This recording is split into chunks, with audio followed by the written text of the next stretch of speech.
Quería empezar haciéndoos una pregunta que nos ha estado rondando, bueno, algo yo creo que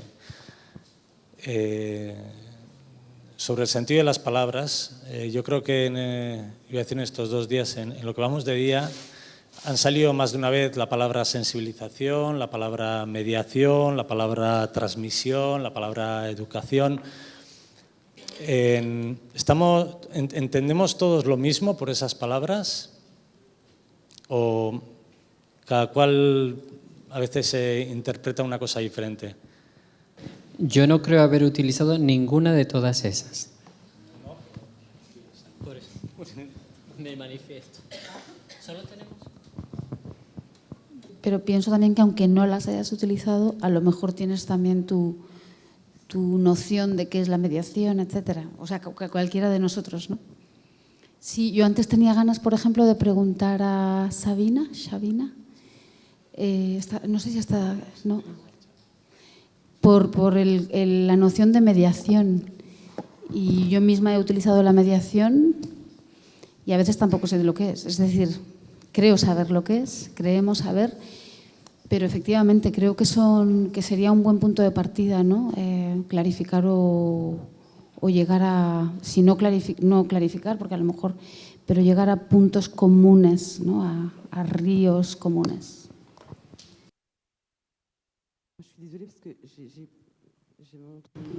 Lo siento, pero es que no tenía puesto el casco y entonces no he entendido bien las preguntas. Creo que habéis hablado de mediación, de sensibilización, al menos tema relacionado con su significado y su utilización. Bueno, la verdad es que el término sensibilización lo utilizamos cada vez menos, es decir, que representa un primer momento de contacto, un primer contacto para sensibilizar un proyecto, una dinámica, pero no está vinculado a un proyecto. Son proyectos también que venimos realizando a largo plazo, que van más allá de la sensibilización y la mediación. Al menos nosotros en nuestro espacio lo planteamos una y otra vez. El papel desempeñado por el mediador, el objetivo de la mediación, que en Francia incluso podría ser enseñado en la universidad. Son cuestiones que nos planteamos en el día a día, o por lo menos pretendemos practicarlo, vivirlo sin ninguna hoja de ruta, es decir, sin un conocimiento profundo de lo que debería de ser la mediación, una definición que en Francia ha sido largamente abordada por Michel Simon, que es un autor, un escritor que contamos en Anis Gras y que ha colaborado con nosotros. A mí personalmente también me gustaría añadir otro concepto, que es el de la sensorialización, no sé, lo sensorial en todo caso, ¿no? Quizá porque va muy ligado a mi trabajo, pero creo que es importante también por lo que está hablando Martín. Si pasa esta actitud que hablas, creo que lo sensorial es muy importante en lo que hablamos de la experiencia, ¿no? Sensibilización para mí también es despertar que a lo mejor lo traigo también del francés l'éveil, ¿no? Que se utiliza tanto, el despertar algo en nosotros, ¿no? El despertar es estar dormido, luego está ahí, ¿no? Despertar algo que hay en nosotros es sensibilizar, es decir, ir hacia el otro para decirle, si abres los ojos puedes percibir lo que está ocurriendo, ¿no? Como todos en todo momento. Y el tema de la sensorialización pasa por este cuerpo que va a recibir toda esa información a través de sus sentidos, por eso es la palabra sensorial, ¿no?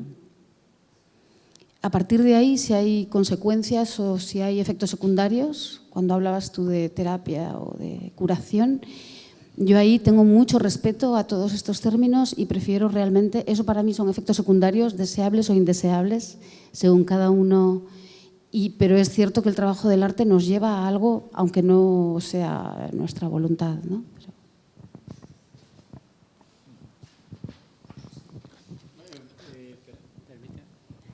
Cuando yo hablaba de terapia hacía referencia a que las estructuras con dinero público hacen posible proyectos artísticos que hacen posible que los artistas se curen. Es cuando hablaba de terapia, iba por ahí. Y entonces, como los artistas se curan con dinero público, pues yo digo, el artista debería devolver un poquitito eso. Entonces, como lo devuelve al contribuyente A que viene, cuestionarse de cómo devolver al B que no viene. Iba por ahí la cosa. ¿Se entiende esto, no? Pero bueno, decía que esta responsabilidad la tiene el director del centro. Pero al director del centro se lo podemos contar nosotros por ahora, las personas que conocemos la repercusión de todo esto, y ellos ya poquito a poco se lo irán diciendo a los futuros bailarinos, ¿no? ¿Me entendéis?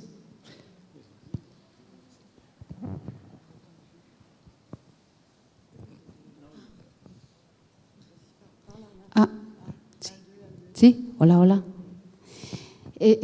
¿Curarse de qué? O sea, ¿quieres decir que hay un punto de partida de la patología? Partimos todos de una patología, estamos todos enfermos, ¿no? Es decir, no solo el artista, espero. Sí, pero como hablábamos ayer, ahora me voy a repetir contigo, pero a ver, los señores que trabajan haciendo croissants industriales con todas las grasas y todo eso a las 5 de la mañana, no se curan tanto en su trabajo como nosotros en el nuestro. A grosso modo van por ahí los tiros. Si alguien le cree que no está de acuerdo con esto, pues yo lo veo así. Bueno, una duda que me ha quedado antes, me he quedado con ganas de preguntarte, Martín, con los chavales y las chavalas de los centros escolares con los que trabajáis, si hacéis un seguimiento en el tiempo, una evaluación que has mencionado que se hace, ¿cuáles son las consecuencias o cuáles son los resultados un poco de esa evaluación? ¿Qué es lo que percibís? ¿Qué transformaciones habéis percibido en esos alumnos? Y aprovecho ya para lanzar una pregunta general. ¿Cómo evaluáis cada cual dentro de vuestro ámbito los proyectos y los procesos que lleváis? Entonces, me repito, la idea es trabajar el cómo estamos en el mundo, es decir, y cómo estamos en el mundo es cuerpo, tiempo y espacio. Entonces, nosotros en las sesiones que tienen que ver con asignaturas que suceden en horario lectivo dentro de el horario de la materia, que lo que trabajamos siempre es el cuerpo, la actitud en las oraciones, bueno, el cuerpo. Si nosotros evaluamos que la amabilidad y la convivencia no está sucediendo, como a grosso modo está sucediendo aquí, más o menos estamos todos respetándonos, así socialmente hablando, pues en el aula, en todo caso en San Sebastián de la Gomera, no es así. Los niños no se respetan entre ellos y a veces la sesión no puede tener lugar porque no hay calma. Pues entonces nosotros batallamos sobre el hecho de que la docencia no puede tener lugar si no hay aula. Aulas simbólicas, desde luego hay un techo, hay 4 paredes. Entonces, si no hay calma, si no hay escucha, si no hay respeto, que todo esto sucede en los cuerpos, porque los músculos no son los mismos cuando yo te tiro una caja en la cabeza que cuando te dejo pasar amablemente. Entonces, pues, esa es la evaluación y esa es la conversación. Es decir, intentar construir un aula en el que pueda suceder la docencia, simbólicamente hablando. Entonces, ese es el matraqueo y todo, y lo mismo, y otra vez, pues sí, otra vez. Otra vez a estar así, a aportar la columna, pero a soltar la cintura escapular. Porque si los niños en el aula, 3 niñas están con la cintura escapular sostenida, pues eso es lo que es, ¿no? Entonces vamos a dinamizar que portemos todos la columna, para arriba y para abajo, pero que soltemos los hombros, yo qué sé. Esa es la evaluación y es el machaque total.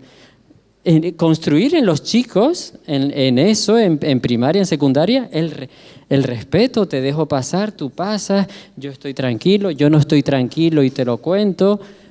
La convivencia es eso, para que pueda suceder la docencia, para que se pueda llegar a la comprensión de los contenidos. Eso es que estamos hablando del departamento educativo del CSG. Pues como los centros educativos, ¿para qué existen? Para eso, para que suceda la docencia. Y la docencia en una atmósfera, pues tranquilitos, todos tranquilos, mis niños. Ya está, tranquilito. Nous, par rapport à l'évaluation, j'en parlais. La evaluación, antes en mi intervención hablaba de ello. Sí, la evaluación es muy importante para nosotros. Le dedicamos mucho tiempo. El conjunto de nuestros proyectos, claro, nosotros escribimos mucho. Tenemos escribas en nuestros equipos, pues es decir, personas que van escribiendo como hormiguitas todo cuanto se dice, y no solamente para hacer un informe, sino sobre todo para que esos relatos de experiencia sean accesibles. Hemos visto que en un momento dado hay que hacer un balance administrativo, claro, y generalmente soy yo quien hago ese balance con respecto a las subvenciones que nos dan, pero luego también hay todo un trabajo de documentación que puede adquirir formas diferentes. Puede ser desde lo más sencillo, es decir, simplemente un texto escrito con faltas o sin ellas, pero bueno, un documento básico de trabajo, o puede adquirir la forma de un libro que recopila experiencias, que no está ahí simplemente para ilustrar el proyecto, sino que está ahí para rendir testimonio, asociando además a personas que muchas veces no tienen nada que ver ni con la enseñanza ni con el arte, y tampoco tienen nada que ver con la pedagogía, pero personas que son compañeros de viaje, pero que en un momento dado van a expresar su opinión de una forma o de otra, como ellos elijan, y de nuevo eso dejará una marca, algo que compartir, un rastro. Y así, con el tiempo, con los años, vamos recopilando un material. Hace unos meses hicimos una exposición con todos esos materiales, una exposición muy dificultosa un poco, con paneles en los que había mucho que leer, pero por otro lado, esta exposición nos ha permitido instaurar un partenariado para el año que viene, un partenariado con estudiantes y con gente de la educación. Yo muchas veces viene gente a Nigra y me dicen, hemos hecho esto con este proyecto, proyectos que yo no conocía, así que permitimos que la gente entre, nos contacte y utilice todo ese material. Internet está ahí, claro, pero nosotros también tenemos un material que compartir. Y como decía Martín, en cuanto a la evaluación, muchas veces tenemos que vivir, experimentar lo que sucede para después poder testimoniar. Pero ¿por qué? ¿Cuál es el objetivo de la evaluación? ¿Se trata de rendir cuentas? Sí. Se trata también de crear herramientas, dar forma a herramientas, sí, pero ¿qué herramientas? Así que, sobre todo, se trata de hacerse muchas preguntas más que responderlas. Y hacemos amalgamas más o menos poéticas, con cierta estética, pero que también pueden adquirir esa forma. Todo eso con respecto a lo que hacemos con los niños, con los profesores, con los artistas. Luego, como decía, también podemos hacer informes muy bien estructurados y definidos, que muchas veces les falta sensibilidad, eso me parece a mí, pero en el trabajo cuantitativo que tenemos que hacer, cuando tenemos que rendir cuentas, también son útiles. Muchas veces hay que dar esas informaciones. Aunque información que para los agentes de los proyectos también son importantes. Sí, con relación a esa evaluación, evidentemente en nuestra web está todo lo que sucede cada año en los departamentos coreográficos y educativos está, todos los residentes que han pasado, cuál es el proyecto, qué ¿Qué se escribe sobre cada uno? Si esa era la pregunta, sí, está en la web del Centro Coreográfico La Gomera, podéis ver todo. Y fotografías y las evaluaciones. ¿Qué decimos de lo que ha pasado cada año? Sí, evidentemente. Y el Ministerio nos obliga a tener unas memorias gigantescas y argumentando qué hacemos cada año, por qué y por qué seguimos con esto y por qué cambiamos. Evidentemente, con nosotros como centro coreográfico tenemos esa obligación. Y no me refería ya tanto a la evaluación cuantitativa de datos que cuantitativa y la evaluación cuantitativa, cualitativa, dubitativa, exhortativa. Entonces la evaluación, vamos, sí, toda la... Sí, porque si no... Y es público, en la web está todo, en nuestra web está. Y vídeos y fotos y de todo, y con los niños y con los viejos y con todo. Evidentemente, ¿no? Bueno, por mi parte, el tema de evaluación, parto de la idea que la evaluación es un poco valorar si hemos cumplido nuestros objetivos, ¿no? Entre otras cosas, ¿no? Pero imagino que va bastante por ahí. Claro, como en mi trabajo también voy a diferentes ramas, digamos, ¿no? En diferentes vertientes. Cuando trabajo en colectivo, es decir, para la Asociación Sudansa o junto con el Mercat de las Flors, ha sido diferente, ¿no? Con Sudansa hacemos una reunión anual de evaluación. Entonces ahí intentamos ver qué ha funcionado, qué no ha funcionado, cómo nos hemos sentido, si tiene sentido o no, etcétera. En el proyecto, por ejemplo, en el caso de Brasil, estamos aún esperando la reunión de evaluación. No sé si va a llegar algún día o no. Estamos todos forzados por la falta de tiempo y tal. Es difícil evaluar, es muy difícil, ¿no? Y dentro del proyecto de Sudansa, con una de las escuelas, los mismos maestros me han pedido hacer evaluación. Y claro, a mí eso me ponía en una tesitura que yo desconocía también. Yo no estoy acostumbrada a hacer evaluaciones como un pedagogo de forma sistemática, ¿no? Para mí es un ejercicio interesante, pero pues vale, me meto, ¿no? Pero bueno, pues sí, ha sido un ejercicio interesante que no hemos realizado, que es decir, hemos empezado, hemos comentado, pero la idea es sistematizarlo. El hecho de que no lo hayamos hecho refleja la dificultad de hacerlo.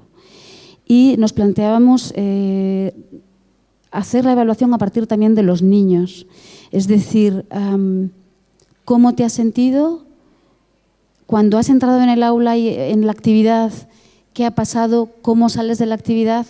El hecho de escuchar testimonios de los niños para nosotros ya sería una evaluación, ¿no? Con un valor objetivo. Esto en el terreno en cuanto yo trabajo en estructuras y a nivel creativo, es decir, el proyecto personal de la compañía, aun teniendo talleres, etcétera, la evaluación también pasa a veces por cosas minúsculas, ¿no? Cosas que pueden ocurrir o que una evaluación puede ser un comentario que te dan 3 años después sobre una acción. Yo sé que no, a lo mejor no parece muy serio, pero es real, ¿eh?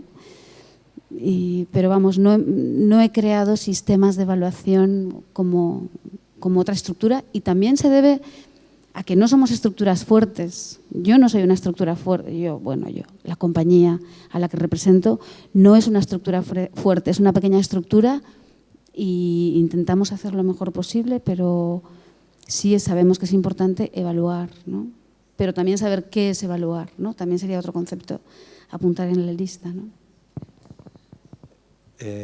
Esta mañana Catherine ponía un poco el valor, la figura, esa persona que habéis contratado para intermediar entre el profesor y el artista, el mediador, el pedagogo, le llamabas. ¿Echáis de menos, Martín, como licenciado en pedagogía de la danza, que hace falta una formación de los artistas que van a abordar este tipo de proyectos compartidos con escolares o con otros colectivos? O dicho de otra manera, no es necesario, pero sí debería ser necesario que hubiera una figura de mediador, que es una figura que, bueno, aquí por lo menos se está justo arrancando, empezando a nacer, están empezando las primeras figuras, pero es prácticamente inexistente, es una figura casi neonata. ¿Echáis de menos? A ver, esto es un poco complicado porque, a ver, un bailarín profesional hoy en el planeta Tierra debe conocer los elementos fundadores básicos del movimiento. Los elementos fundadores básicos del movimiento, que no los dinamizó Luis XIV, sino François del Sarthe, hacen que esta persona entiende, en lo que al cuerpo se refiere, que el cuerpo es contenedor de emociones y que las variantes espaciales, temporales y corporales hacen posible diferentes afectos. El bailarín lo sabe, el dinamizador de un centro cultural tiene la intención de que este bailarín lleve actividades relacionadas con eso, se lo propone y el bailarín lo haría. Pero desde luego que se necesita una formación del bailarín, porque si no es como enseñar algo que no sabes. A lo que yo hago referencia con relación a las actividades del bailarín, de actividades de sensibilización, a mediación, yo no sé, con todas estas cosas, si el bailarín no tiene una formación psicosomática y sociopolítica del cuerpo, no puede hacer estas cosas, se queda en pamplinas, en cosas que no van a ningún lugar. Y el director del centro que organiza todo esto se tiene que cuestionar para qué sirve. Si eres director de un centro, ¿qué haces en el barrio y qué le quieres dar al barrio? Habría que tener esta... Y yo aprovecho para decir, cuando el Centro Coreográfico de La Gomera empezó en el 2000, nos reunimos con 2 sociólogos y con muchos agentes del municipio para saber qué íbamos a construir y me imagino que todo esto es necesario y fundamental, ¿no? No sé si he contestado a tu pregunta. Una duda añadida. Las compañías residentes que están haciendo proyectos de residencias artísticas, ¿esas participan también de estos proyectos de...? Entonces, la idea de nuestras residencias artísticas y pedagógicas es ayudar a personas a pensar proyectos artísticos o pedagógicos y no les pedimos nada. Solo les pedimos que muestren un día lo que ha sucedido en esa residencia para la gente del barrio. La idea es que vengan a pensar, a trabajar, y no los vinculamos en absoluto al municipio, porque nos parece importante que ellos estén ocupados en a lo que vienen a pensar. Pero sí les tenemos al corriente de qué es de nuestro departamento educativo, lo que hacemos nosotros, estos bailarines en este barrio, pero no los queremos involucrar porque ellos vienen de sus cosas, para sus cosas, y la idea es darles, ¿perdón? A curarse siempre. Eso, si tienes una formación decente, si no, no te estás curando, pero si tienes una formación decente es muy evidente, bueno, no sé qué bailarines hay aquí, los que sean seguro que están de acuerdo. Sí. Entonces, a curarse siempre y a dejarlos tranquilos con sus proyectos. Nuestro departamento educativo sí trabaja en el barrio, ellos vienen a pensar y repito, les damos un lugar donde vivir, un lugar donde trabajar, dinerito para comer y no les pedimos nada a cambio. Porque lo que queremos es que piensen sin trabas y que piensen si realmente lo que están haciendo sirve para algo o no sirve. Y si les tenemos, me repito a conciencia, al corriente de que tenemos un departamento educativo que trabaja en otras acciones que no la coreográfica propiamente dicho. Se van del centro sabiendo que este centro hace otras cosas.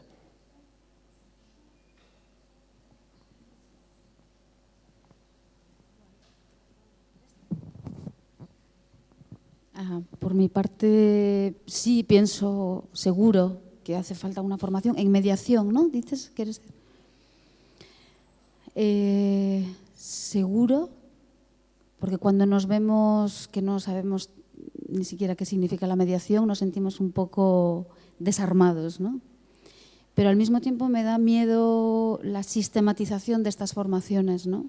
Cuando se hacen lo que debe ser, ¿no? Esto debe ser así. O sea, cuando se imponen como una verdad es cuando se desvirtúa o nos unificamos todos o sea, sí con reservas, ¿no? Lo que sí, y como la formación de los bailarines, o al menos posiblemente nuestra generación, que fuimos buscando el maestro que nos convenía, ¿no? Yo nunca he estudiado en un conservatorio ni en un centro coreográfico, es decir, siempre fui en busca del maestro que podía ser una referencia importante para mí, pero gracias a las, evidentemente es una cadena, ¿no? Te van llevando de un lugar a otro. Y a lo largo de una vida podemos tener maestros puntales que son grandes maestros.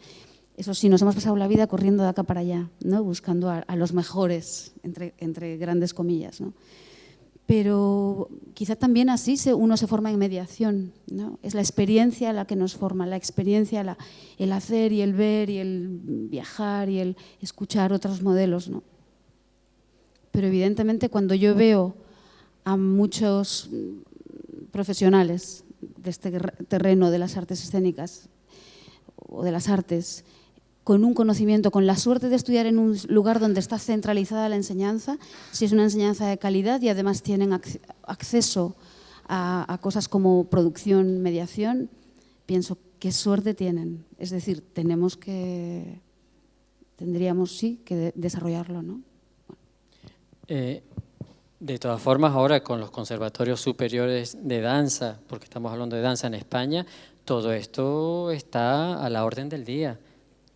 Todos estos temas. Los chicos que hacen el grado superior o en pedagogía o en interpretación y coreografía, pues salen entendiendo estas nuevas cosas de sensibilización y mediación. Evidente, es una asignatura más.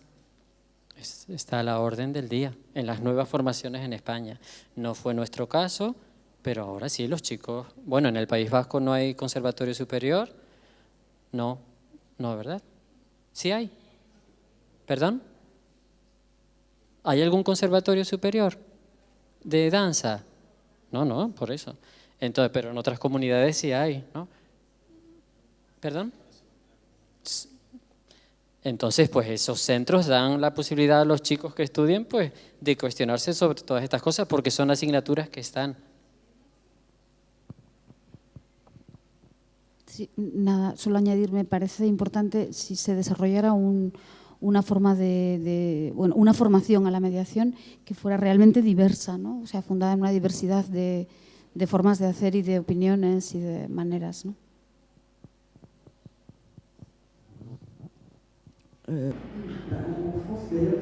En Francia, la formación para la mediación es una formación muy abierta. Yo creo que en algunos momentos, en momentos dados, en algunos momentos es muy importante trabajar también con gente que sea no profesional. También cuando hablamos de mediación. Y cuando hablamos de mediación, claro, también es importante trabajar con profesionales la mediación, pero no siempre. Se trata de multiplicar las entradas. En Francia, actualmente, yo veo a jóvenes que muchas veces vienen a nuestro espacio, a Nigra, y veo que hay un mestizaje en estas personas. Personas que se interesan por la pedagogía, pero también les interesa el arte y les interesa también el rigor que tienen la pedagogía y el arte. Y no de forma antagonista, sino con ese mestizaje. Para ellos se trata de movimientos que son distintos, pero totalmente compatibles, y sus proyectos, los proyectos de estas personas que trabajan con la mediación y que salen de las escuelas, en estas personas todo esto se mezcla, se entremezcla, y eso tiene muchísima fuerza. Y cuando acogemos a estos jóvenes en Anigra, en nuestra institución, vemos que tienen una forma de escribir y de hacer las cosas muy hermosa y muy particular, porque hay un compromiso, sobre todo un compromiso muy importante. Muchas veces en su escritura es una escritura muy certera y, bueno, a veces también, aun no escribiendo de esa forma tan certera, también podemos llegar a otros públicos. A otros públicos. Muchas veces, si sabemos toda la técnica de la mediación, podemos llegar a un público, pero también es importante trabajar con jóvenes que tengan una relación con el territorio y una relación con la humanidad que sea diferente. Yo en la mediación inmediatamente no pienso, por ejemplo, en ir o pasarme hasta no sé qué horas en un bar de Arcueil, pero también se puede hacer mediación de esa forma, por ejemplo, en un bar. Y alguien que salga de una escuela de mediación, pues puede que no vaya a ir tampoco a un bar de Arcueil, ir a las bibliotecas, ir a otros centros. El espacio público en Francia ha cambiado mucho en los últimos 20 años. Y los espacios culturales también han cambiado y nos hace falta gente que sepa llegar a otros territorios, que sepan también caminar por el barrio. El trabajo de mediación que hemos llevado a cabo, por ejemplo, con las personas mayores, con los mayores, yo, por ejemplo, iba y me sentaba por ejemplo, con la persona encargada de trabajar con las personas mayores. Iba a su oficina y pasaba mucho tiempo con esta persona para conocerla, con esta mujer que trabaja con la gente mayor. Y gracias a esa colaboración y gracias a su apoyo y gracias a ella pudimos desarrollar nuestros proyectos dirigidos a las personas de cierta edad, a las personas mayores. Así que hace falta formar a la gente, pero también asociar a personas diferentes. Y no siempre tienen por qué ser expertos, ¿no? También pueden ser simplemente... Yo creo que, bueno, pues una reflexión sobre qué estamos haciendo aquí te lleva directamente a eso, a cuestionarte qué puedes aportar al barrio en el que estás, una vez más, y además si es con dinero público. Y sí, nosotros con las personas con discapacidad, con los mayores, pues sí, hemos ido a los colectivos es decir, a quien se ocupa de ellos, y hemos dicho, chicos, podemos hacer algo juntos. Y una vez más, yo creo que en las artes en general estamos llegando a algo muy obvio que cuantitativamente hablando se queda muy corto nuestro devolver de esa forma, y entonces vamos a nuevos contextos, cada uno con su expresión, nosotros con el cuerpo, y qué podemos ofrecer, no con nuestro cuerpo que mostramos, qué podemos ofrecer a sus cuerpos, para sus cuerpos, de ellos. Porque también eso es particular, pero creo que el ser humano ya está cansado de ver cosas. Entonces creo que ofrecerles la posibilidad de ser sus cuerpos, pues me parece muy una evidencia. Entonces, pues yo voy a buscar cómo llegar a hacer posible que ellos sean sus cuerpos. Entonces, pues vas al ayuntamiento, a la señora que se ocupa de los mayores, o a los discapacitados escolarizados, aulas en claves en el instituto, o al taller ocupacional, y vas y hablas, y eso.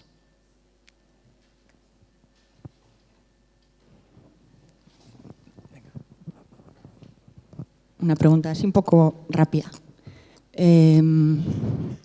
¿Podéis poner un ejemplo concreto de algún proyecto, alguna sesión concreta en la que se vea bien cuál ha sido el papel del profesor o la profesora ahí? Quiero decir, como aquí entre las personas que han venido hay bastante profesorado, ¿algún ejemplo concreto, algún momento, algún planteamiento de una propuesta, alguna conversación en la que se vea cómo el profesorado puede implicarse o qué papel es el que desarrolla en este tipo de propuestas? Un poco para hacernos una idea.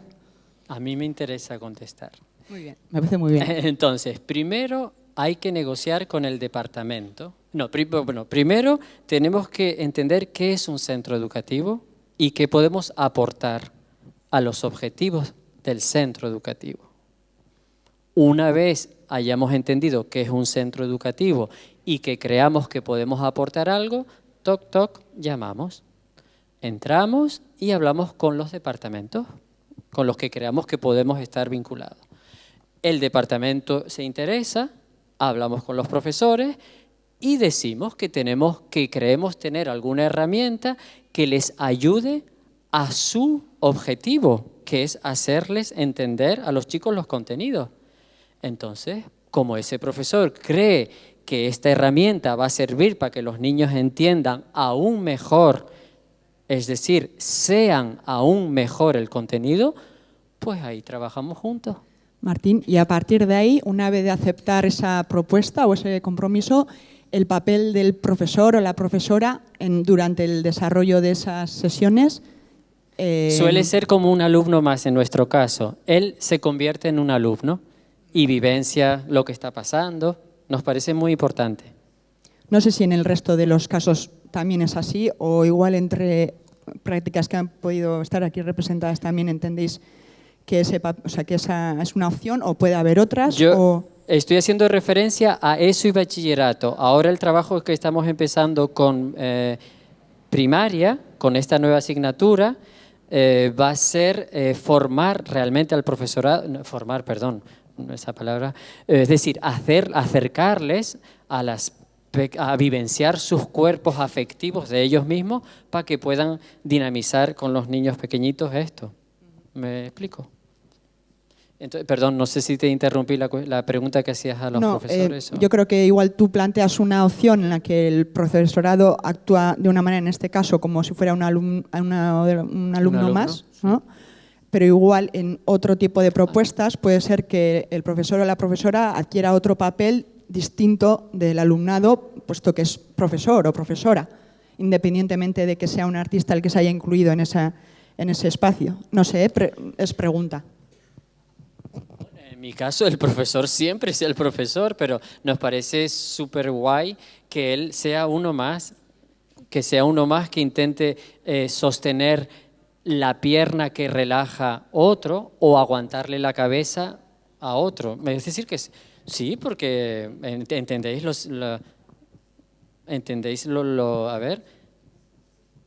lo que hay entre lo simbólico, vamos, que el profesor esté con los chicos en la misma salada. ¿Veis la repercusión que tiene, no?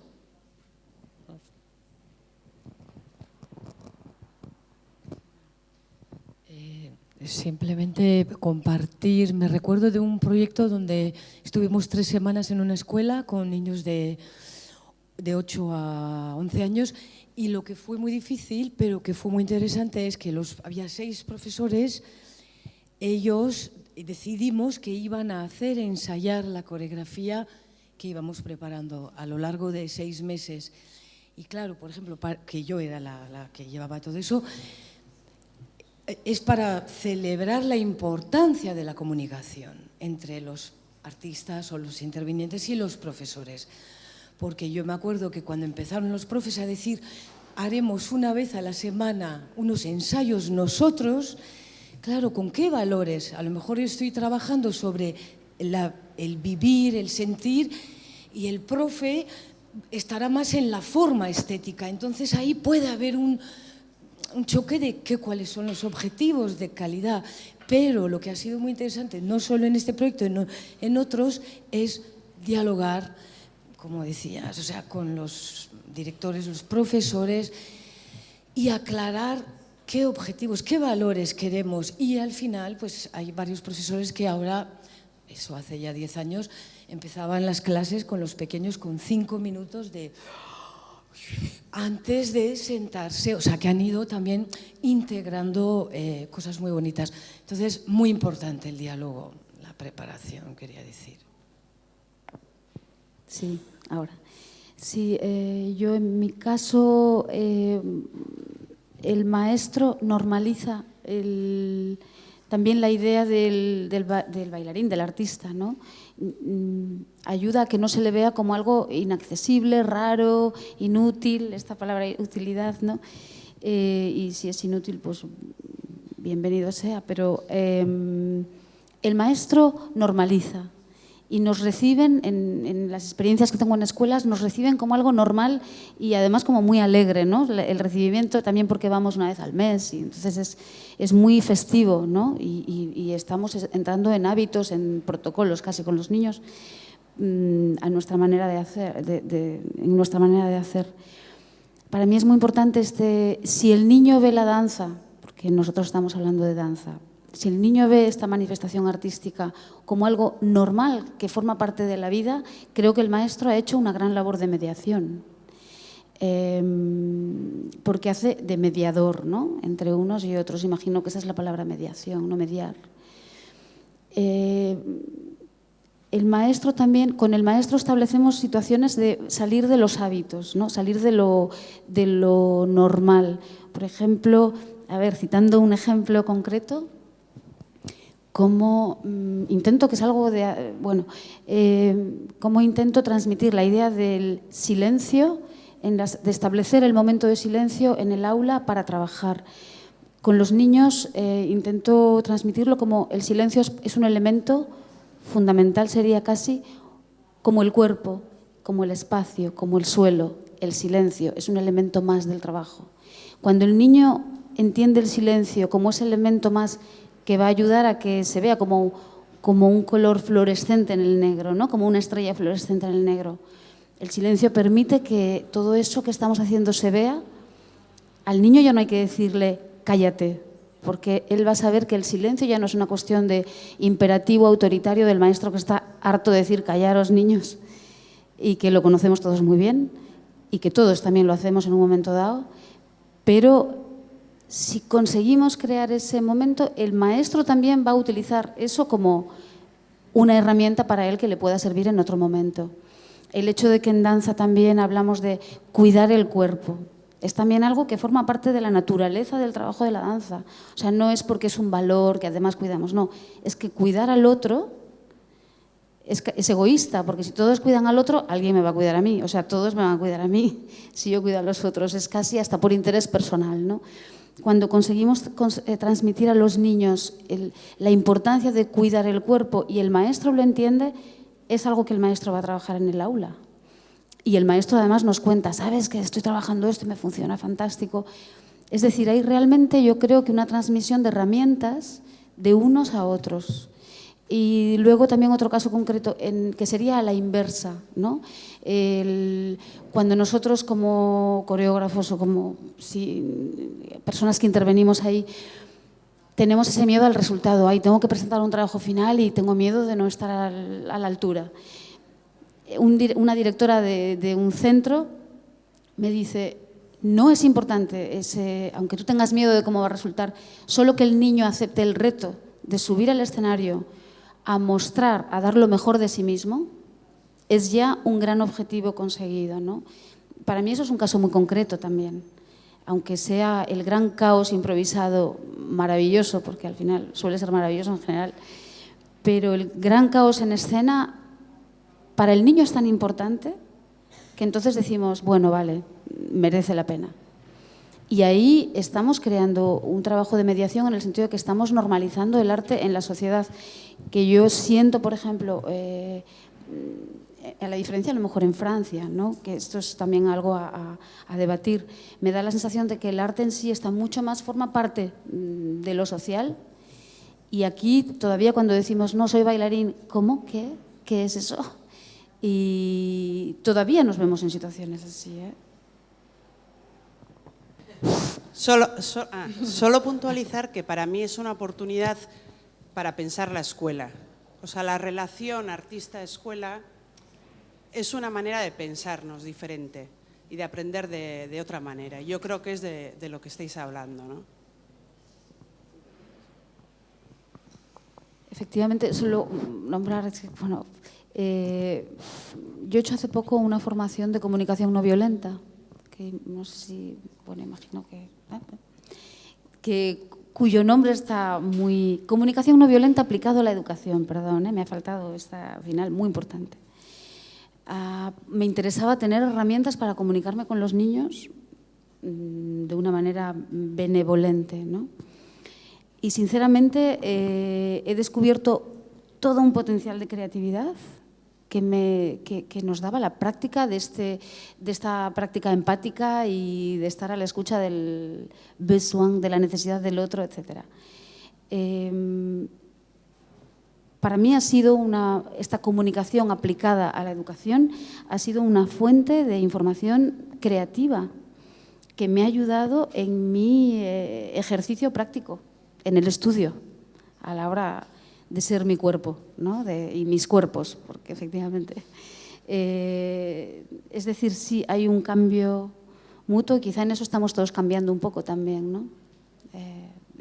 Evidentemente todos estamos transformándonos conjuntamente, ¿no? Que también es parte de la creatividad, que es lo que estáis diciendo de la convivencia, la construcción en común, ¿no?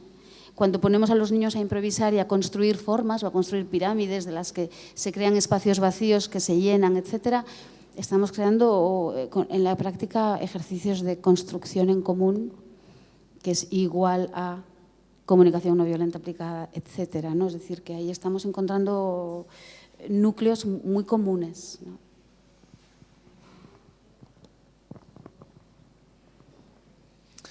Bueno, Renata. Solo quería decir, porque hace unos meses estuve en París y había unas jornadas así, sobre de más en más de multiplicar las residencias de compañías de arts vivants, ¿cómo se dice en castellano?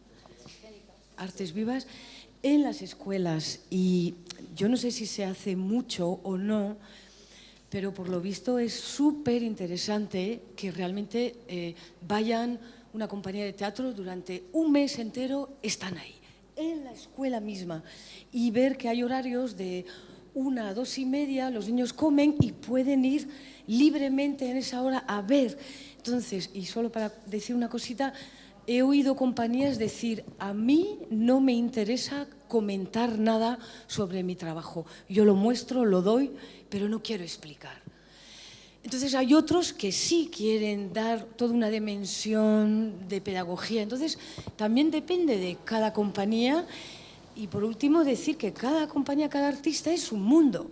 Entonces yo estoy muy de acuerdo, no puede haber una sistematización de cómo se hacen las cosas. Y entonces nada, yo creo que sí valdría la pena estar más los artistas presentes en las escuelas, para, como tú decías, normalizar, familiarizar más.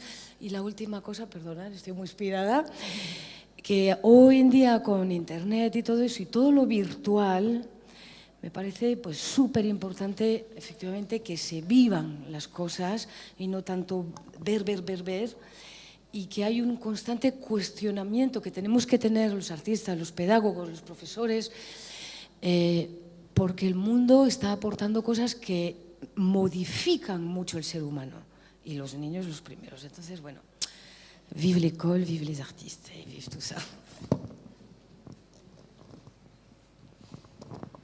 Yo diría que dependiendo qué propone el artista, porque si la propuesta no tiene fundamento, mejor que no entre al centro educativo, yo diría.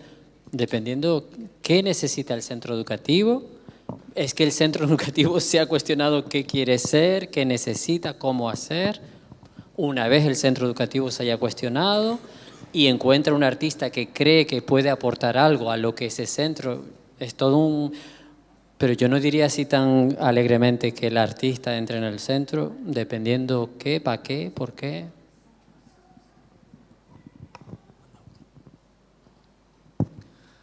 Bueno, pues me quedo un poco con esa penúltima reflexión de que esta es una oportunidad para repensar esta relación entre artistas y profesorado, centros escolares.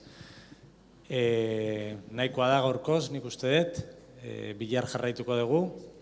Eskerrak eman Bain Martín, Catherine eta Anari.